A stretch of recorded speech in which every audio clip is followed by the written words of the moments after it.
매달 꼬박꼬박 들어오는 국민연금, 이 돈만큼은 나라가 법으로 보호해주니 절대 떼일 일 없다고 그렇게 믿고 계십니까? 만약 그렇다면 오늘 당신의 평생 노후 자금이 한순간에 사라질 수도 있는 아주 위험한 착각 속에 살고 계신다는 뜻입니다. 그깟 병원비 500만 원 혹은 자식에게 급하게 빌려준 1000만 원 때문에 수십 년을 붓고 기다려온 국민연금이 통째로 압류되어 버리는 일이 지금 이 순간에도 우리 주변에서 실제로 벌어지고 있습니다. 이것은 절대 남의 이야기가 아닙니다. 오늘 영상에서는 아주 사소해서 더 치명적인 가장 멍청한 실수 한 가지가 어떻게 우리의 노후를 파괴하는지, 그리고 이 모든 비극을 막을 수 있는 너무나도 간단한 해결책은 무엇인지, 그 모든 것을 낱낱이 파헤쳐 보겠습니다. 경기도 외곽에 거주하시는 68세 김영수 어르신의 이야기입니다. 은퇴 후 월 135만 원의 국민연금을 받으며 아내분과 함께 소박하지만 안정된 노후를 보내고 계셨습니다. 공공근로로 버는 약간의 돈도 있었지만 이 연금이야말로 부부의 유일한 고정 수입이자 마지막 자존심과도 같은 돈이었습니다. 그런데 얼마 전 아내분께서 길에서 발을 헛디뎌 넘어지시면서 고관절을 크게 다치셨습니다. 다행히 수술은 잘 끝났지만 간병비까지 포함해 병원비가 500만 원을 훌쩍 넘게 나왔습니다. 당장 수중에 큰 현금이 없었던 어르신은 일단 급한 대로 카드 할부와 단기 대출을 이용해 병원비를 해결했습니다. 속으로는 연금 받아서 조금씩 갚아나가면 되겠지 라고 생각하며 스스로를 다독였습니다. 어디선가 국민연금법에 따라 연금을 받을 권리 자체는 압류가 불가능하다는 이야기를 들었기 때문에 큰 걱정은 하지 않으셨던 겁니다. 하지만 비극은 바로 그 어설픈 믿음이 빈틈에서 시작되었습니다. 몇 달 뒤 여느 때처럼 국민연금이 입금되었다는 은행 알림이 왔지만 김영수 어르신은 돈을 단 한 푼도 찾을 수 없었습니다.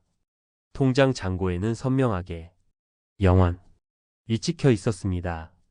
어안이 벙벙해 은행에 찾아가 문의하니 채권사의 요청으로 통장이 압류 처리되었다 는 청천벽력 같은 답변이 돌아왔습니다. 어르신은 창구에서 분통을 터뜨렸습니다. 아니, 나라가 지켜주는 연금을 어떻게 내 허락도 없이 빼갑니까? 하지만 은행원의 설명은 절망적이었습니다.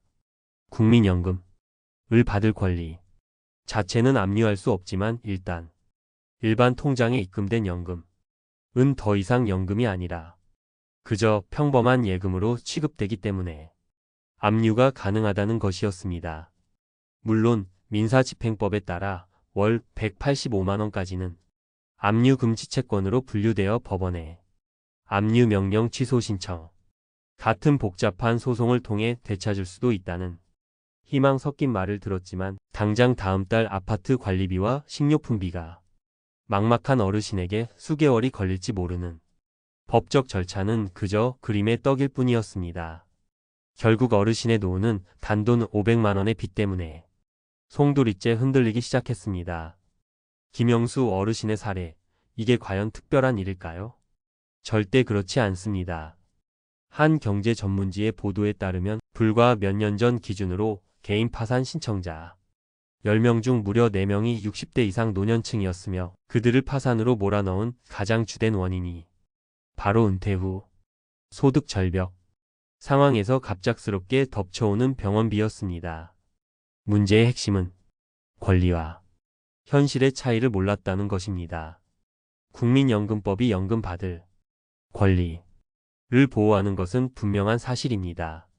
하지만 그 돈이 내 일반 통장에 들어오는 순간 그 돈은 더 이상 국가가 보호하는 연금이 아니라 채권자가 마음대로 빼갈 수 있는 평범한 예금으로 신분이 바뀌어 버립니다. 채권자는 통장에 들어있는 돈이 피땀 흘려 모은 연금인지 자식이 준 용돈인지 아르바이트에서 번 돈인지 전혀 구분하지 않습니다. 그냥 압류해버리는 겁니다.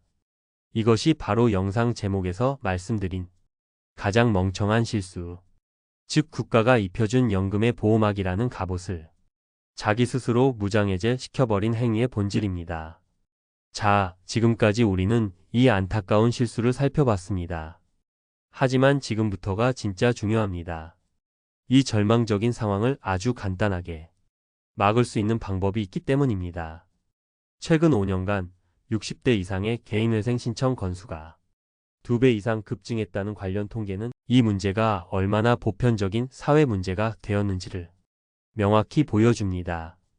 은퇴 후 예상치 못한 지출 한 번에 재정 기반이 통째로 무너지는 노년층이 우리 주변에 너무나도 많다는 뜻입니다.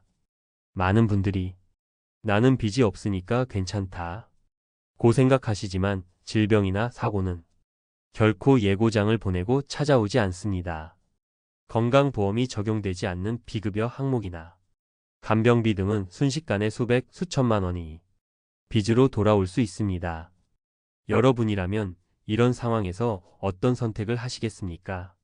결국 국민연금 압류라는 문제는 단순히 빚이 많은 사람만의 이야기가 아니라 노후 준비가 완벽하지 않은 대다수의 평범한 우리 모두에게 언제든 닥칠 수 있는 현실적인 위협이라는 것을 반드시 기억해야 합니다. 다행히 이 모든 비극을 원천적으로 차단할 수 있는 매우 간단하고 강력한 해결책이 있습니다.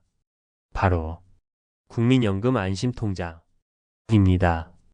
이름 그대로 안심을 주는 이 통장은 법원의 압류 명령이나 세금 체납 처분으로부터 완벽하게 보호받는 오직 국민연금 수급만을 위한 철갑 계좌라고 생각하시면 됩니다.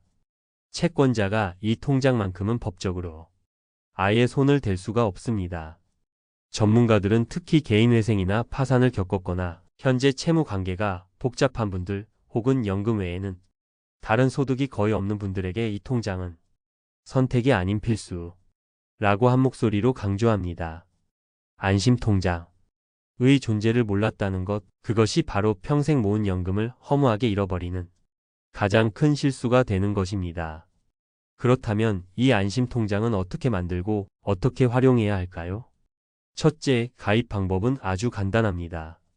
신분증과 연금수급증명서 같은 서류를 가지고 주요 시중은행에 방문해서 국민연금 안심통장 만들러 왔다 고 말씀하시면 됩니다. 단 1인당 1개의 계좌만 개설할 수 있습니다. 둘째, 작동 방식입니다. 이 통장으로는 국민연금공단에서 지급하는 연금만 입금이 가능합니다. 자녀가 보내주는 용돈이나 다른 돈은 입금 자체가 차단되니 이 점을 꼭 기억하셔야 합니다. 셋째, 가장 중요한 한계점이자 유의사항입니다. 이 안심통장에는 법에서 정한 최소한의 생계보장, 즉 수급권 보호금액인 월 185만원까지만 입금이 가능합니다. 예를 들어 만약 내월 연금 수령액이 200만원이라면 185만원은 안심통장으로 나머지 15만원은 별도의 일반 통장으로 나누어 받도록 국민연금공단에 직접 신청해야 합니다. 마지막으로 이 통장은 입금이 제한적이기 때문에 신용카드 대금이나 아파트 관리비 같은 공과금 자동이체 계좌로 사용할 경우 잔액 부족으로 연체가 발생할 수 있습니다. 따라서 안심통장은 순수하게 생활비를 인출하는 용도로만 사용하시고 각종 자동이체는 다른 일반 계좌를 이용하는 것이 현명한 방법입니다. 오늘 우리는 단 하나의 무지가 평생의 노력을 어떻게 한순간에 물거품으로 만드는지 똑똑히 목격했습니다. 하지만 동시에 그 비극을 막을 수 있는 너무나도 간단한 방법 또한 알게 되었습니다. 이 영상을 보셨다면 지금 당장 거래하는 은행에 전화해서 국민연금 안심통장을 취급하는지 문의해 보십시오. 그리고 멀리 계신 부모님의 연금 통장은 어떻게 관리되고 있는지도 꼭 한번 살펴보시길 바랍니다. 병원비 500만원이 무서운 것이 아닙니다. 진짜 무서운 것은 나는 괜찮겠지 라는 막연한 안일함과 아무것도 대비하지 않는 바로 그 무관심입니다. 당신의 소중한 노후를 지키는 일, 더 이상 미루지 마십시오. 오늘 내용이 당신의 노후를 지키는데 조금이라도 도움이 되셨다면 구독과 좋아요 버튼으로 응원해 주시면 감사하겠습니다. 또한 비슷한 고민을 하고 계신 분들이 있다면 댓글을 통해 서로의 지혜와 경험을 나눠주시길 바랍니다. 여러분의 귀한 의견이 모여 우리 모두의 노후를 더 단단하게 만들 수 있습니다.